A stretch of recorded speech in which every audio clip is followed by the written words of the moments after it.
à tous, bienvenue sur Coffee Bean, je m'appelle Ben et aujourd'hui on va démystifier l'entretien des machines. C'est super important l'entretien des machines et c'est souvent très sous-estimé lors de l'achat d'une machine à café et vous allez comprendre pourquoi grâce à cette vidéo. Pourquoi aussi c'est important de bien entretenir sa machine? Tout simplement pour allonger la durée de vie. Si votre machine elle est pourrie par le calcaire, au bout d'un moment vous ne pourrez plus rien en tirer, vous serez obligé d'en acheter une autre. Et ça permet aussi d'améliorer vos extractions et d'avoir des extractions qui vont être contentes, qui ne vont pas être polluées par divers facteurs extérieurs, comme je disais, le calcaire ou des résidus d'eau de café. Je vais passer toutes les machines en revue aujourd'hui pour que ce soit un petit peu clair pour vous. Et je suis sûr que je vais vous apprendre 2-3 choses et j'espère que ça vous aidera lorsque vous allez voyager, lorsque vous allez travailler chez vous, etc. etc. On va commencer par le plus simple des machines en termes d'entretien, ça reste les machines à dosette. Les machines à dosette type Nespresso, Senseo et Dolce Gusto, je crois, notamment, demandent très très peu d'entretien. C'est des groupes thermoblocs, c'est hyper facile. Néanmoins, dans le petit bec verseur, donc entre votre dosette et la sortie, là vous pouvez trouver des résidus. Donc moi ce que je vous conseille, c'est que de temps en temps, tous les jours c'est le mieux, toutes les semaines si possible, mais essayez quand même un petit peu tous les jours avant ou après votre café, c'est flusher. Donc en fait vous ne mettez pas de dosette tout simplement et vous lancez une petite dose d'eau chaude, ce qui va permettre de nettoyer la machine. De même, là je dis ça parce que c'est fin août, on revient tous des vacances. Quand vous avez dans des hôtels, des chambres d'hôtel, des Airbnb, etc., vous avez des machines à café, pensez à le faire aussi parce que ça se trouve, vous êtes les premiers à arriver depuis des mois et des mois, vous avez beaucoup de résidus dans la machine et si vous ne le faites pas, votre premier café, du coup, ce sera des résidus du café de l'an dernier. Donc du coup, c'est quand même pas terrible, donc pensez régulièrement à flusher. C'est ce qu'on fait à chaque fois avec les machines manuelles, pensez aussi à le faire avec les machines à dosette. Deuxième machine qui sont un peu plus simples que ce genre de machine, mais qui nécessitent quand même de l'entretien, c'est les machines automatiques. DeLonghi, Philips, etc., Krups, Siemens, toutes ces machines-là demandent de l'entretien. Donc vous avez deux grandes familles, on va dire, de machines. Vous avez les machines avec le groupe qui s'enlève sur le côté, et vous avez les machines qui ne se démontent pas. Donc en fait, vous êtes obligé d'utiliser un système de pastilles. Sur le premier, vous avez dans tous les cas, la machine vous dit automatiquement le cycle de nettoyage, c'est en fonction de tous les 50 cafés par exemple. Vous retirez le groupe, vous le rincez à l'eau, vous attendez que ça sèche, vous le remettez. Moi, je vous conseille de le faire quand même toutes les semaines pour commencer. Et après, vous voyez en fonction si la machine s'auto-nettoie bien toute seule ou pas, vous pouvez le faire toutes les 2 semaines. Mais je vous conseille dans un premier temps de le faire toutes les semaines, ce sera beaucoup plus propre. Et n'oubliez pas que si vous ne le faites pas, ça reste aussi des résidus qui sont à l'intérieur de votre machine et que vous allez retrouver lors des prochaines extractions. Ceux qui ont des machines qui ont un groupe qui ne s'enlève pas, donc vous devez utiliser des pastilles. Là, dans ce cas-là, c'est encore plus simple, j'ai envie de dire. Quand la machine vous le dit, vous mettez une pastille dans la petite capsule. Souvent, c'est le café, la trappe à déca en fait qui sert à ça. Donc vous mettez la pastille, vous lancez le programme, ça se lance automatiquement, etc. Petite parenthèse sur ce type de machine, je n'ai aucune confiance dans ce nettoyage, parce que si la machine n'est pas capable de s'auto-nettoyer toute seule correctement, ce n'est pas avec une pastille que ça va changer. Donc si vous voulez acheter une machine automatique, mon conseil, quasiment toutes les marques font ça, à part une ou deux exceptions, mais prenez un groupe qui s'enlève et rincez-le, c'est quand même beaucoup mieux. Ensuite, on va passer à une autre famille de machines, qui est beaucoup plus vaste pour le coup, c'est les machines thermoblocs. Donc dedans, vous allez retrouver, donc hors machine automatique, vous allez retrouver toutes les machines combinées, type la Specialita de chez DeLonghi, ou même justement la Dedica de chez DeLonghi. Vous allez retrouver la plupart des machines SMEG, les machines Sage, anciennement Riviera et Bar en France, etc. Ça, c'est des machines avec un thermobloc. C'est très rare d'en trouver avec des boilers, mais ça demande beaucoup moins d'entretien que ce type de machine parce qu'en fait, vous n'avez pas le groupe à l'intérieur. C'est directement l'eau chaude qui arrive, qui est chauffée dans la sorte de résistance, dans le petit tourbillon là, et qui va sortir. Donc, pas besoin d'avoir un entretien comme ce type de machine et c'est pour ça que certains vont privilégier les machines à thermobloc parce que justement, c'est quand même beaucoup plus simple en termes d'entretien. Donc là, c'est pareil. Pour tous ceux qui ont une machine combinée, notamment une machine qui est vraiment simple, basique à thermobloc, en général, on n'y pense pas forcément, mais il faut quand même flusher parce que du coup, c'est pareil, vous avez des résidus de café qui peuvent se mettre ici. Donc moi, je vous conseille toujours de flusher avant ou après. Moi, je le fais systématiquement pour les deux. Euh, Avant ou après chaque café. Comme ça va vous permettre quand même d'avoir votre buse ici de sortie qui va rester propre. Donc ça, c'est important. C'est à peu près la seule chose que vous avez à faire sur ce type de machine, si ce n'est nettoyer le moulin. Je reviendrai dessus un petit peu plus tard. Chose par contre qui est importante et qui est valable à la fois pour toutes les machines combinées et ce type de machine, c'est que vous avez toujours un filtre avec un porte-filtre. Il y a des choses à faire systématiquement. Vous prenez votre microfibre, vous nettoyez l'intérieur et vous dites c'est super propre. Sauf que, en fait, les porte-filtres sont à nettoyer très régulièrement et je vous explique pourquoi. J'ai volontairement, alors c'était un peu dur, mais j'ai volontairement gardé ce porte-filtre un mois sans le laver. C'est exceptionnel, je ne le fais jamais.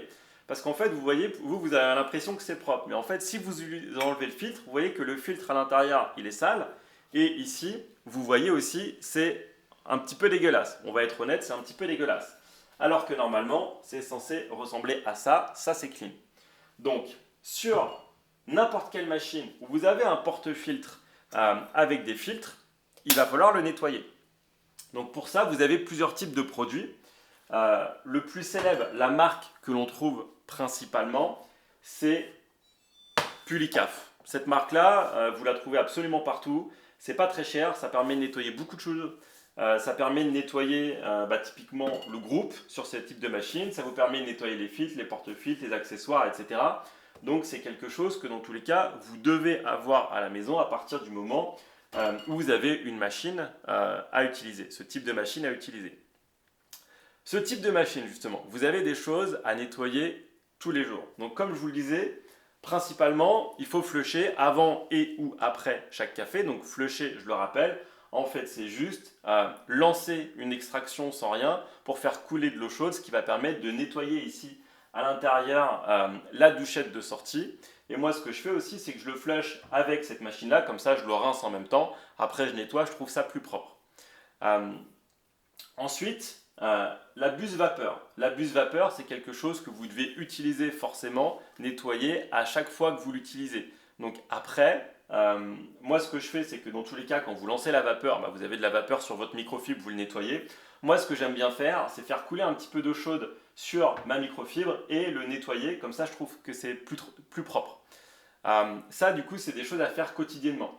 Ce que vous devez faire aussi quotidiennement, c'est nettoyer du coup les grilles un petit peu ici votre machine parce que c'est quand même bien une machine qui est propre et qui est jolie. Donc ça, c'est tous les jours. Vous avez des choses à faire toutes les semaines également. Donc vous avez, en fonction surtout de l'eau que vous utilisez, vous avez le réservoir d'eau. Si vous utilisez de l'eau du robinet et que vous ne mettez pas de filtre, ce qui est une erreur, ou même de l'eau du robinet filtrée, souvent les filtres ne sont pas forcément super, vous avez à avoir des dépôts de calcaire, etc., de tartre qui vont se mettre dedans. Donc dans ce cas-là, il va falloir laver votre réservoir d'eau. Moi, j'utilise que de la Volvic. Le réservoir d'eau, j'ai jamais eu besoin de le laver, vraiment, il est propre. Des fois, je mets un petit coup de chiffon, mais sinon, il reste quand même propre. Et vous avez aussi cette partie-là, ce qui s'appelle la cuvette de décharge. Donc là, en fait, c'est toute l'eau sale et tous vos résidus de café en fait qui vont arriver là-dedans. Donc ça, c'est pareil. Moi, je le fais toutes les semaines. Ça va au lave-vaisselle. Ça, c'est pareil. En fonction de votre usage, parce que tout, en fait, ce que je vous dis, c'est un peu lié à votre usage de la machine, forcément. En fonction de votre usage, vous regardez quand est-ce que c'est sale et vous le nettoyez. Rapidement, ça sent très mauvais là-dedans. Donc, pensez à nettoyer la cuvette de décharge toutes les semaines, toutes les 2 semaines en fonction de votre utilisation. Ensuite, on arrive à la question qui fâche en général pas mal de gens. C'est beaucoup plus simple quand vous tenez un coffee shop, c'est beaucoup moins simple à la maison. C'est le nettoyage du groupe avec ce qu'on appelle le back flush. Donc en fait, on va nettoyer l'intérieur du groupe avec un filtre aveugle. Un filtre aveugle, c'est ça. C'est un filtre qui n'est pas percé. Donc en fait, ce qui va se passer, c'est que l'eau va arriver. Vous mettez votre produit là-dedans, donc du Pulicaf ou la Marzocco se fournit avec Puro. Donc en fait, vous mettez votre produit là-dedans, vous l'enclenchez avec votre porte-filtre et en fait, vous avez des séquences de nettoyage qui vont se faire. Donc soit vous avez, comme sur la Marzocco ou d'autres machines, des programmes via votre smartphone qui vont le faire automatiquement. Vous allez lancer le nettoyage ou alors vous avez dans le mode d'emploi, ils vous le disent, vous lancez, vous activez l'eau chaude, vous arrêtez, vous relancez, vous arrêtez en fonction d'un nombre de chronomètres limité pour pouvoir nettoyer correctement votre machine. Donc en fait, vous faites un backflush qui va permettre de nettoyer l'intégralité de votre groupe. Ça va permettre aussi de nettoyer le groupe et d'enlever toutes les huiles et tous les résidus qui restent un petit peu à l'intérieur et que vous ne voyez pas et que vous ne pouvez pas nettoyer de manière extérieure. Donc ça, quand vous tenez un coffee shop, c'est pas dur, il faut le faire tous les jours. À la fin du service, vous devez faire un backflush, nettoyer l'intégralité de votre machine, il n'y a pas de débat là-dessus. Quand vous le faites à la maison, ça dépend des machines, ça dépend des gens avec qui vous parlez, ça dépend des constructeurs avec qui vous parlez. Il y en a qui vont vous dire il faut le faire toutes les semaines, d'autres qui vont le dire il faut le faire toutes les 2 semaines, d'autres qui vont le dire une fois par mois ça suffit. Il y en a qui le font sans produit détergent toutes les semaines, enfin une semaine sur 2. Donc le premier dimanche de chaque mois, typiquement, vous le faites sans produit détergent et le deuxième dimanche de chaque mois, vous le faites avec produit détergent et du coup vous faites ça une fois sur 2. Donc ça veut dire que vous faites 2 gros lavages par mois sur votre machine. J'ai envie de dire, ça dépend vraiment de votre machine, de votre utilisation. Donc moi, ce que je fais, pour vous donner un peu un ordre d'idée de la fréquence à laquelle vous devez le faire, c'est que dans tous les cas, au début, vous devez le faire, vous ne savez pas trop quand. Laissez passer 2 semaines, quand vous avez votre machine, laissez passer 2 semaines, mettez du produit détergent et faites-le. Vous le voyez dans tous les cas, à la couleur de l'eau qui sort, si l'eau elle est vraiment dégueulasse ou si elle reste quand même relativement propre. Si l'eau est vraiment dégueulasse, ça veut dire qu'il faut le faire toutes les semaines.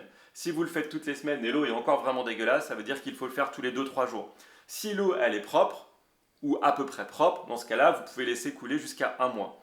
Donc là, en fait, c'est pareil, il n'y a pas forcément vraiment de bonnes pratiques en termes de machine. Il faut le faire quand il faut le faire. Et comment vous savez quand est-ce qu'il faut le faire? C'est en fonction du résultat de votre eau la première fois que vous le faites. Donc, je le répète, là, quand vous achetez une machine, laissez passer 2 semaines, faites-le et voyez. Si jamais ça fait longtemps que vous ne l'avez pas fait, faites-le dans tous les cas. Et comme je le disais, là on est fin août, tout le monde rentre de vacances. Il y a aussi toute cette partie, qu'est-ce que je fais de ma machine quand je reviens de vacances? Donc bien sûr, en général, elle est éteinte quand vous partez en vacances parce que ça consomme quand même pas mal d'électricité. Donc, moi, ce que je fais à chaque fois que je reviens de vacances, c'est justement, je fais un gros nettoyage complet de la machine avec le produit détergent et le filtre aveugle.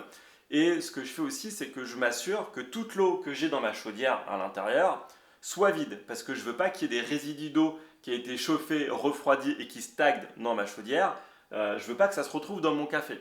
Donc ce que je fais, c'est que à chaque fois que je reviens, je m'occupe de nettoyer la machine intégralement et je vide aussi l'eau, je fais un cycle complet en fait, je vide mon réservoir d'eau ici pour être sûr qu'en fait ma machine elle soit bien.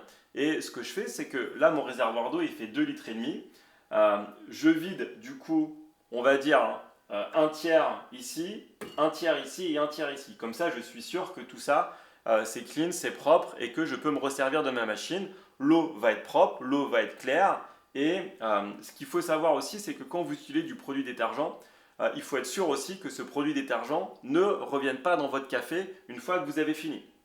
Donc, ça permet aussi d'être sûr que vous avez beaucoup d'eau qui passe et que du coup, vous n'avez plus de détergent dans votre café, tout simplement. Donc ça, c'est mon petit conseil. Vous avez aussi souvent, voire toujours, un petit pinceau. C'est fait pour nettoyer l'intérieur du porte-filtre ici au niveau du caoutchouc. Pourquoi? Parce que beaucoup trop souvent, en fait, quand vous mettez votre café, vous le tassez, vous l'enclenchez, vous oubliez d'essuyer ici. Et ça veut dire que souvent, vous allez avoir des petits grains de café ici qui vont se mettre sur les petites oreilles du porte-filtre. Et en fait, quand vous allez l'enclencher, vous allez serrer. Et en fait, les petits grains de café qui vont rester là, en fait, va forcer contre le joint et ça va l'abîmer. Donc, ça, je vous conseille de le faire en fonction. Là, c'est pareil, ça dépend si vous êtes propre ou pas. Mais faites-le quand même tous les jours si vous savez que vous n'avez pas le réflexe de nettoyer. Sinon, vous le faites une fois de temps en temps, quand, comme moi, dans tous les cas, vous frottez, comme ça vous êtes sûr que tout est propre. Donc, pour les machines, plus vous avez des machines compliquées, haut de gamme, avec différents boilers, etc., ça demande beaucoup plus d'entretien, c'est très long. Quand je reviens de vacances, pour information, quand je nettoie tout, ça me prend 2 heures, à peu près. Donc c'est pour vous dire, en fait, à peu près, combien ça prend de temps de s'occuper d'une machine comme ça. C'est bien de vouloir une belle machine à la maison, mais si jamais vous ne lui apportez pas l'entretien nécessaire, le soin nécessaire, et ben en fait ça ne sert à rien, vous allez abîmer votre machine et votre café ne sera même pas bon. Donc c'est quand même dommage. Donc en fonction de votre souhait de café et du rythme de l'entretien que vous voulez avoir, cette vidéo justement va vous servir à savoir quel type de machine choisir pour du coup orienter votre choix. Donc ça c'est pour les machines. Pour les moulins, là c'est un petit peu pareil. Il y a deux écoles pour nettoyer les moulins. Vous avez des gens qui vont prendre ce type de produit. En fait c'est une sorte de poudre qui va servir à nettoyer les meules à l'intérieur. Donc ça veut dire qu'en fait vous n'ouvrez pas, je vais y arriver, votre moulin. Vous mettez ça comme si vous mettiez des grains de café dedans et vous lancez votre moulin. Donc en fait, ça fait des petites billes, des petits granulés qui vont faire en sorte que ça va nettoyer les meules et les rendre propres. Ça, c'est bien vraiment quand vous n'avez pas trop le choix. Ou alors, des fois sur certains moulins, quand vous l'ouvrez, vous perdez vos réglages. Et ça, c'est chiant.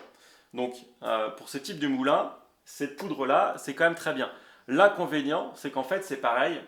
Une fois que vous avez passé ce type de grain, vous devez lancer, je crois que c'est à peu près 1 kg de café pour être sûr que vous n'ayez pas de résidus de grains dans votre café. Donc, ça fait beaucoup de gâchis quand même. Donc là, c'est pareil, quand vous achetez un moulin à café, regardez bien à ce qu'il soit simple à démonter et du coup simple à laver sans perdre vos réglages. C'est ça qui est important. Donc typiquement sur le Mazer ici ou le Timer, et ben du coup en fait c'est simple, vous enlevez ça, vous avez les deux petites oreillettes, vous l'enlevez, vous ne perdez pas vos réglages, vous avez accès directement aux meules et là du coup c'est pareil, vous passez un petit coup d'aspirateur, un petit coup de pinceau et du coup ça va permettre de nettoyer votre moulin de manière simple, rapide et efficace. Donc ça c'est important. Comment on nettoie un moulin, combien on nettoie un moulin, c'est pareil. Quand vous avez un coffee shop, il faut le nettoyer tous les soirs. Ça fait partie de la routine d'un barista normalement. On nettoie la machine, on nettoie le ou les moulins. Quand vous le faites à la maison, c'est un peu différent. Donc, vous avez là aussi plusieurs écoles. Soit vous pouvez le faire tous les changements de café, sauf que si vous faites comme moi, vous prenez des paquets de 250 grammes pour en tester plein, et ben ça veut dire qu'en fait vous devez nettoyer votre moulin très très régulièrement, trop régulièrement et ça commence à faire un petit peu beaucoup, mais vous pouvez le faire, rien ne vous empêche de le faire. Moi ce que je fais c'est que principalement je le fais tous les mois. Donc je l'ouvre, je passe un petit coup d'aspirateur, je passe un petit coup de pinceau et du coup c'est bon. Mais en fait ça dépend plutôt aussi de votre machine et de vos grains. Dans une ancienne vidéo, j'avais dit que typiquement les moulins de la marque Eureka, le modèle mignon, ont des sortes de petites dents pour casser les grumeaux de café qui arrivent et être sûr que vous n'ayez pas de petits grumeaux dans votre filtre à la sortie du moulin. En fait, le problème c'est que quand vous avez des cafés qui rejettent beaucoup d'huile, en fait ça se bloque. Donc en fait vous êtes obligé de le faire. Au bout d'un moment vous n'avez plus de café qui sort. Donc vous êtes obligé d'ouvrir tout, de tout nettoyer, c'est assez long, ça prend quand même beaucoup de temps, tout nettoyer, tout remonter, etc. Ça prend un petit peu de temps. Donc ça dépend vraiment de votre moulin, s'il est facile à ouvrir ou pas, s'il est facile à démonter ou pas. Et ça dépend aussi des grains de votre café, s'ils accumulent beaucoup d'huile ou pas, et du coup si ça va s'entasser ou pas. Ce qu'il faut savoir sur les moulins, c'est quand vous avez des moulins single dose, en général ils sont conçus pour avoir une rétention proche de 0, et ça veut dire que vous avez beaucoup moins d'entretien a priori à faire parce que vous n'allez pas avoir de café qui vont s'agglutiner à cause de cette huile de café. La référence en général, quand vous parlez à différents constructeurs de moulins autour des salons, c'est tous les 25 kg de café, il faut nettoyer le moulin. Donc 25 kg de café quand vous êtes à la maison, ça fait quand même ça fait 1 an, 2 ans en fonction de votre utilisation. C'est beaucoup trop long pour un usage domestique. Donc moi je vous conseille, c'est pareil en fonction tous les mois. Si c'est simple, vous l'ouvrez, vous passez un petit coup de pinceau, ça prend 5 minutes, vous ne perdez pas vos réglages, c'est bien. Si votre moulin il est compliqué, faites-le, c'est vous qui voyez en fonction de votre café encore une fois. Si vous avez toujours le même café de préférence et qui salit votre machine, qui s'agglutine ou pas, là encore c'est vous qui voyez. Tout ce que je vous dis en fait, c'est qu'en fonction de votre utilisation, en fonction de votre type de machine, en fonction de vos grains de café, ça ne va pas demander le même entretien du tout. Donc, c'est juste des tips que je vous donne. Tous les mois, ouvrez votre moulin, nettoyez-le. Si votre moulin il est clean, bah, ça ne sert à rien. Si votre moulin il est vraiment agglutiné, bah, faites-le toutes les 3 semaines, toutes les 2 semaines.